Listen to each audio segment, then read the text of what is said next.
Hi, we're back. I did a corporate makeup tutorial a little bit a while back and that seemed to do well and you guys seem to be receptive to that. So I'm feeling that we might have some corporate girlies here and I love that. Having my first big girl job and all that fun stuff.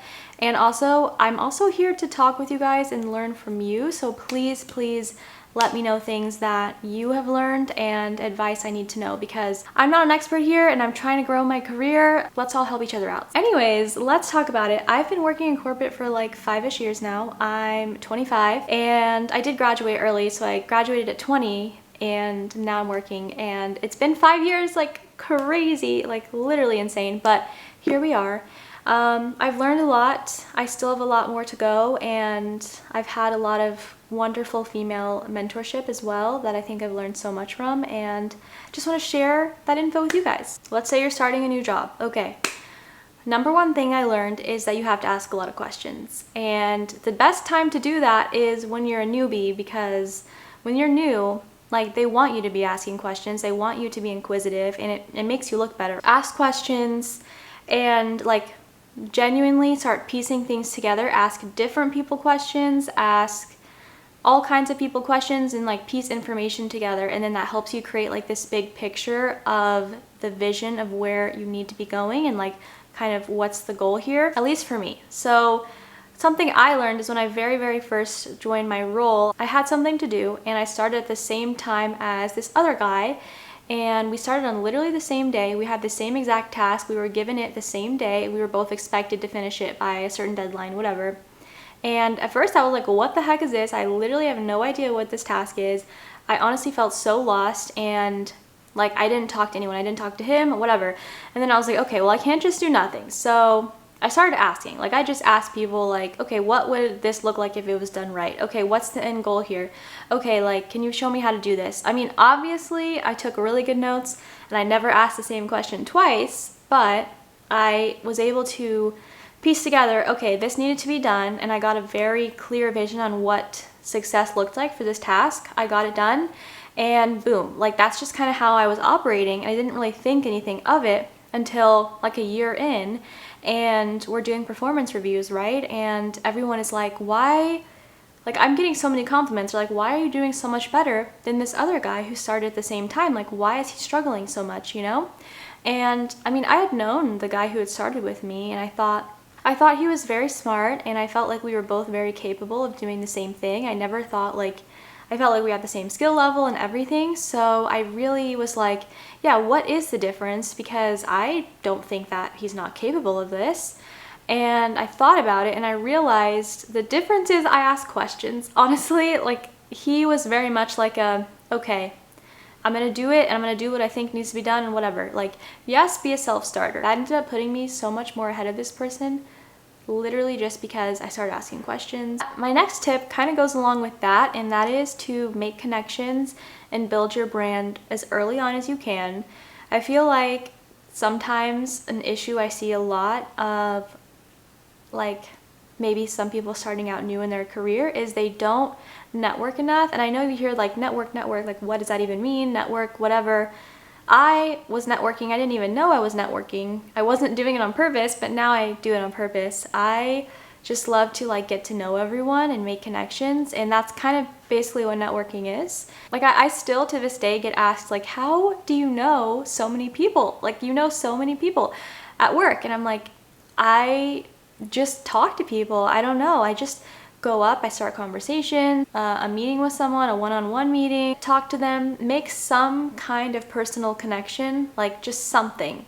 And it doesn't have to be huge. It doesn't have to be like your deepest feelings, you know, don't do that. But like, for example, I have different connections with everyone, and I would say that I'm not very similar to a lot of my coworkers, but I try my best to make connections. I'll be like, oh, you really like to go to the gym and do CrossFit? That is so cool. Like, I really like love how motivated you are. I want to wake up that early too. Like that's so awesome. Like, how do you do that? Like, what's your advice? And I have like that relationship with my coworker, and then, you know, it's just from there easier to work with them because you already have like a little bit of a higher level of comfortability, and it's just easier to exchange information and get things across. And when you have like that smoothness and, you know, issues happen later on, or you need help or you need to do something and they're like, hey, which person like can help with this? And then you're like, awesome, like I totally know someone that can do that and I can reach out to them and we can get this handled. And then all of a sudden people are like, that's awesome, you have connection, that's why this works, that sort of thing. There was one time I needed to pull together a presentation for something and my manager was like, shoot, like we really need someone who's super skilled in this, kind of just give a mini talk on this tool that we're trying to use or whatever. I just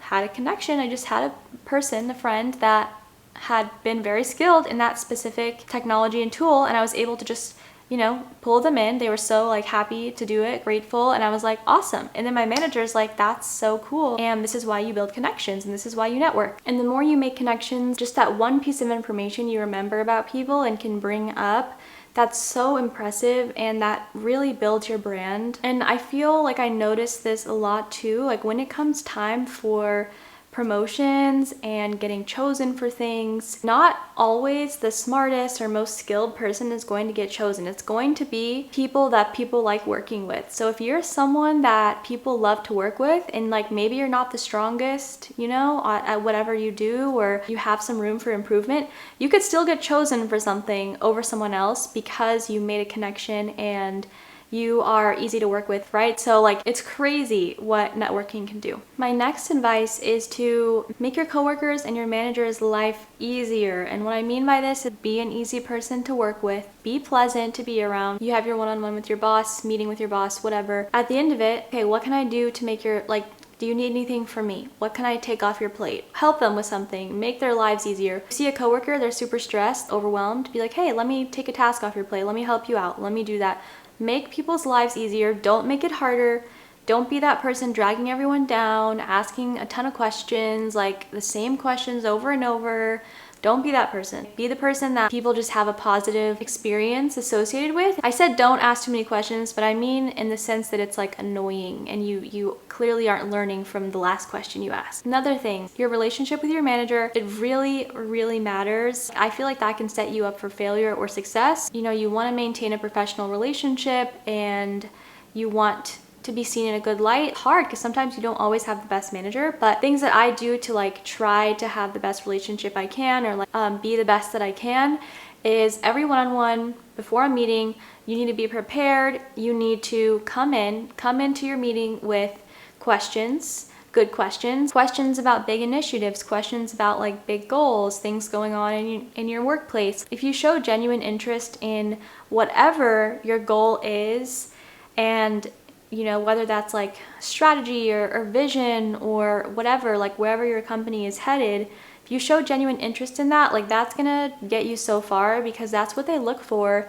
when they're trying to promote people. It's like people who believe in it. Yes, you have to have the skills, but you also have to care. That's gonna take you further. Another thing is always, always, always be expanding your skills. You can be comfortable and safe in your job, and that's awesome, but a new opportunity could come along and you wanna be prepared for that. So keep your resume up to date, keep your skills up to date, learn new things. AI is such a big thing right now. I feel like if there's any way at all you can use AI to help yourself be faster and more efficient, do it now, because that's what they're going to be looking for, is people who are able to use it, basically just to be more efficient, like work faster, get things done quicker, and that's going to make you look so good. Not only just doing your work, but also looking for, maybe it depends kind of what you do, I guess, but looking for holes and things that could be improved or processes that could be better. Maybe not even volunteering to take it on, but just take it on quietly to improve.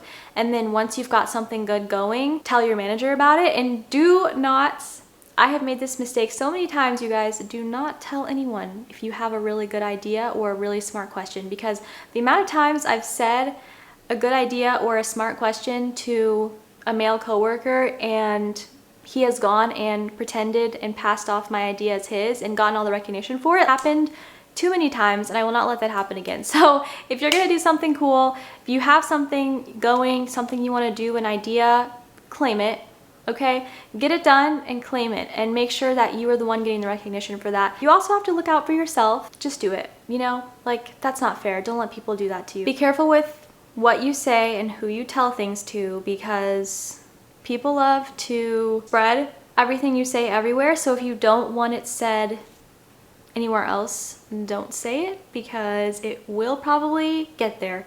And that's also kind of a good thing too. It can work in your favor, where if you say something positive about someone else behind their back to someone else, does that make sense? Like, you're talking about this third person to someone and you're like, oh yeah, they're like so great at this, like I really appreciate their initiative on this, whatever. That person is like likely to spread that information to them, and then like they'll know that you said that. If you can also just genuinely help people out in that way and give people recognition, it's going to come back to you eventually. I feel like you have to also give recognition to get it back. Another thing I've been thinking about more recently is like actually, like, along with the vision of what's going on, understand what's going on in your manager's mind. What's the vision? What's the end goal? What's our roadmap? Knowing that, and you as like a singular person just believing in that, and then having that end goal in mind when you begin something, just for like you in general, it's going to help you make better decisions. Another thing, kind of random, but if you are in person, I would say dress better. Like, even if you're on camera, I would say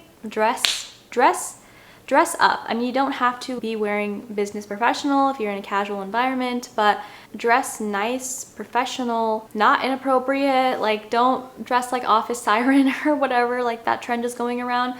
Like, you can still wear jeans, you know, if that's something that's allowed, and just make it a little bit nicer. The image that that will create is so worth it, because you send out signals and branding without even like speaking or opening your mouth. Just standing there, what you're wearing, your posture, how your mannerisms, everything, that's going to send a signal off, and you want that to be a good signal. So if you're dressed professionally, you're dressed like almost as if you were going to be like a person talking to customers. If you're dressed like that night, you are going to be someone that people want to interact with, and like leadership is going to, like, more of your like managers or leadership is going to see that and be like, okay, this person is professional, this person is already at the point where they look the role, they look the part. Also, I'm pretty sure there are studies saying that people who tend to dress better at work are like more likely to get a promotion. Okay, another thing is, if you are in person, I would say stay as late or later than your boss. I feel like if you leave early, that just is not a good look.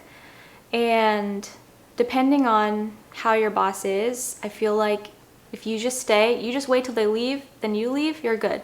Like, that's kind of what I try to do. If you have to leave early, that's okay, whatever, but it's a good feeling for them to leave and see you doing that, and then it just looks good on you. Also, random tip, but take a lot of notes. Notes on stuff you think you may not need. Take notes, because a lot of times I realize I should have taken notes and I didn't, and now I need to reference something and I don't have that. So take notes. Also, if you just have notes on something and then you can offer those to people who didn't take notes, that's awesome. You're gonna look so good, because, you know, not everyone does that, and then you just have a little bit of helpful information, and then like that's just great. Also, your reviews. So you're gonna have like your end of year review. Sometimes you have like a quarterly or mid-year review, and you want to be prepared for those day one. On a weekly basis, you should be logging your accomplishments, because it's going to be so much easier 5 months later, 12 months later, when you're trying to remember what you did that year, if you just have it week by week written down, and then you can just boom, like if you want, put in ChatGPT and be like, hey, write me a little summary on my accomplishments, whatever. Like, do that on a weekly basis, and you don't even have to, even if it's such a small thing, like I did this one thing, write it down, because you could turn that into something better later, or maybe if you're missing something, you have that to pull from, or you don't even need it. You know, you just have too many accomplishments, you don't need that one. But just write down everything. Also, it just makes you feel good about yourself. You're like, dang, like that's pretty cool. Like, I did that. Also, I love to have a little folder on my desktop, and I put screenshots of compliments and like recognition I get. So if I get complimented on something, I'm like, boom, screenshot, like awesome, I put it in my folder. Sometimes you're feeling down on yourself and you need a little reminder that you are awesome and you can do it, and you can check that folder and just feel so good about yourself. So totally recommend. I'm talking too much, but hopefully these tips were kind of helpful. Let me know what you thought down below. Please leave some advice for me. And yeah, I hope you have a lovely day, and I will see you all next time. Bye guys.